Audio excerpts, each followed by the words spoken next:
राजधानी रे double murder गाड़ी पार्किंग को नहीं भुवनेश्वर में घटी डबल मर्डर। एयरफील्ड थाना अंतर्गत हाईटेक अपार्टमेंट निकट कल्याणी प्लाजा रे डबल मर्डर होईछि। घटनास्थल में जड़े और आउ जड़े मेडिकल रे प्राण हराइथिले। मृतक रश्मिरंजन सेठी और जुल्लू सेठी बोली जनापड़ी। गत किछि दिन तले कार पार्किंग को नहीं कल्याणी प्लाजार मेंटेनांस दायित्व रे थिबा बापींको सहित झगड़ा होइथिला। मंगलवार दिन मध्य उभयंक मध्य हाथाहाथी परिस्थिति उपजिथिला। बापी और तांको सहयोगी मारणास्त्र रे रश्मिरंजन और तांको बंधु जुल्लू को गोड़ाई गोड़ाई आक्रमण करथिले। एथिरे अन्य जने मध्य गुरुतर होई चिकित्सित हेउछंती।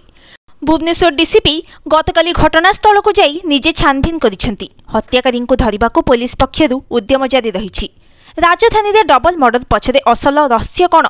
गाड़ी पार्किंग ना पूर्व शत्रुता ना एहा पछरे लुचि रहिछि आउ किछि कारण? एबे ए सबको नै तदंत करुछि कमिशनरेट पुलिस। दुई अभियुक्त गणेश और पप्पू मल्लिकर पता एबे जाय मिलि पारिनी। गतकाली राति रे भुवनेश्वर एयरफील्ड थाना कल्याणी प्लाजा रे दुई जन युवक रश्मिरंजन सेठी और तांको बंधु जुल्लू सेठी को अति निर्मम भाव छुरी भूसी हत्या कर जाइछि। अपार्टमेंट भितर पार्किंग को नहीं रश्मिंक सहित अभियुक्त गणेश पाटितुंड होइथिला। रश्मिंकर बंधुंकर गोटे फ्लाट कल्याण प्लाजा रे थिला।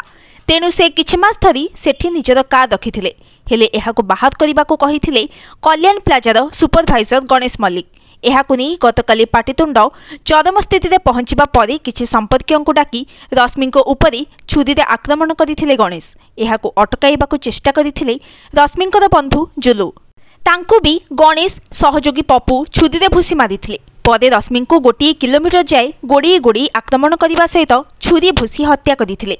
आज घटनास्थल को जाई तदंत करने सहित खोलताड़ करुछि पुलिस।